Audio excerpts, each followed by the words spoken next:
ഒരു ഫേമിൻ്റെ ഉടമയാണ്.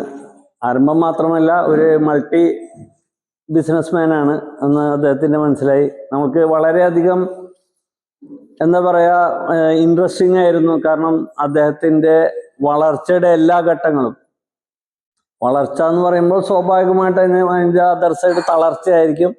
അപ്പോൾ ആ തളർച്ചയിൽ നിന്ന് വളർച്ചയിലേക്ക് വന്ന എല്ലാ ഘട്ടങ്ങളും അദ്ദേഹം ഇവിടെ പറഞ്ഞു. അതുകൊണ്ട് തന്നെ വളരെയധികം പ്രൊമോട്ടിംഗ് ആയിരുന്നു. അപ്പോൾ സാധാരണഗതിയിൽ ഇപ്പോൾ ഇവിടെ കൂടിയിരിക്കുന്ന പല റേഞ്ചിലുള്ള ആൾക്കാരാണ്. അപ്പോൾ ഏത് തട്ടിലുള്ള ആൾക്കാർക്കും ഉയർന്നു വരാനുള്ള ഒരു പ്രചോദനം അദ്ദേഹത്തിൻ്റെ സ്പീച്ചിൽ നിന്നുണ്ടായി. ഇത് ഞാൻ മനസ്സിലാക്കുന്നു. ഇത്രയും കാര്യങ്ങളാണ് എനിക്ക് പറയാനുള്ളത്. വൺസ് അഗെയിൻ അദ്ദേഹത്തിന് ഞങ്ങളുടെ എല്ലാവരെയും നന്ദി അറിയിക്കുന്നു. Thank you. ഒരു ഫേമിൻ്റെ ഉടമയാണ്.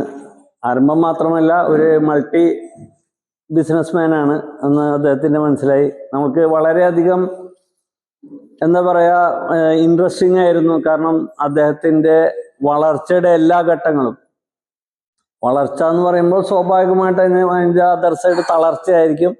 അപ്പോൾ ആ തളർച്ചയിൽ നിന്ന് വളർച്ചയിലേക്ക് വന്ന എല്ലാ ഘട്ടങ്ങളും അദ്ദേഹം ഇവിടെ പറഞ്ഞു. അതുകൊണ്ട് തന്നെ വളരെയധികം പ്രൊമോട്ടിംഗ് ആയിരുന്നു.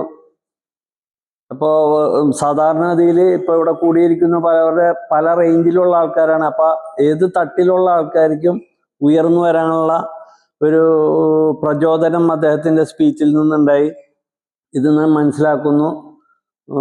ഇത്രയും കാര്യങ്ങളാണ് എനിക്ക് പറയാനുള്ളത്. വൺസ് അഗെയിൻ അദ്ദേഹത്തിന് ഞങ്ങളുടെ എല്ലാവരെയും നന്ദി അറിയിക്കുന്നു. Thank you.